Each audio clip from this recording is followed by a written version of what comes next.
మత్తయి సువార్త 10వ అధ్యాయము 16వ వచనం నుండి 23వ వచనం వరకు.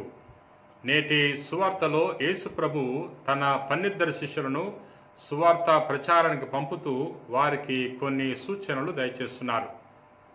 నేను మిమ్ము తోడేళ్ల మధ్యకు గొర్రెల వలె పంపుచున్నాను, కాబట్టి మీరు సర్పం వలె తెలివిగా ఉండండి, పావురం వలె నిష్కపటులై జీవించండి అని తెలియజేస్తున్నాడు. మనుషుల విషయంలో మీరు జాగ్రత్తగా ఉండండి, మెలకుతో ఉండండి అని ప్రభు తెలియజేస్తున్నాడు. ఎందుకంటే ప్రజల్లో కొంతమంది తోడేలు స్వభావం కలిగిన వారు ఉంటారు.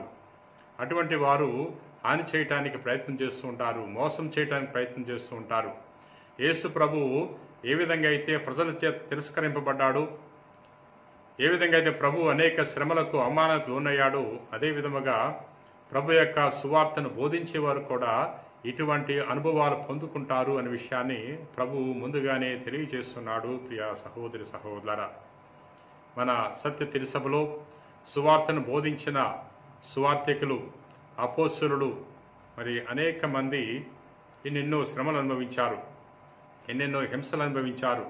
అపోస్తలులందరూ కూడా, యోహాను గారు తప్ప మిగిలిన వారందరూ కూడా వేదసాక్షి మరణం పొందుకున్నారు. ప్రియ సహోదరి సహోదరులారా, ప్రభువు తెలియజేస్తున్నాడు, మీరు మెలకుతో ఉండండి, ప్రజల విషయంలో జాగ్రత్తగా ఉండండి.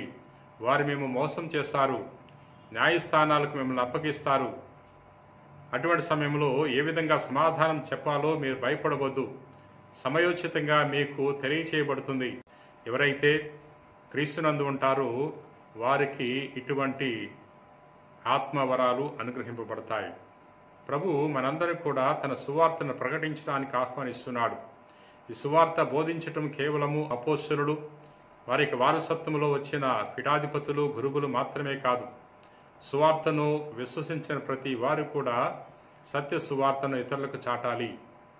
మన మాటల ద్వారా, మన ప్రవర్తన ద్వారా సువార్తను ప్రచారం చేయాలి. ప్రియ సహోదరి సహోదరులారా, ఈరోజు ప్రభు మనందరూ కూడా ఆహ్వానిస్తున్నాడు.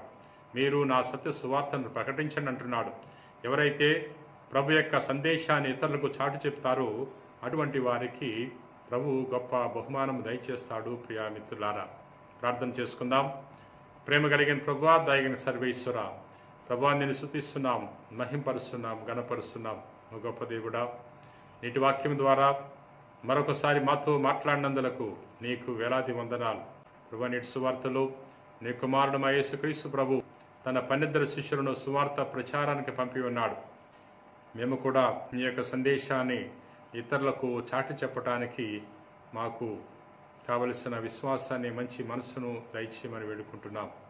ప్రభువా, ఈరోజున ఎవరెవరైతే నీ వాక్యాన్ని ఆలకించి ప్రార్థన చేయించున్నారో అటువంటి వారందరినీ కూడా నీ కృపావరములతో, అనుగ్రహములతో దీవించమని మా నాథుడైన క్రీస్తు ద్వారా మనవి చేయించున్నాం తండ్రి. ఆమెన్.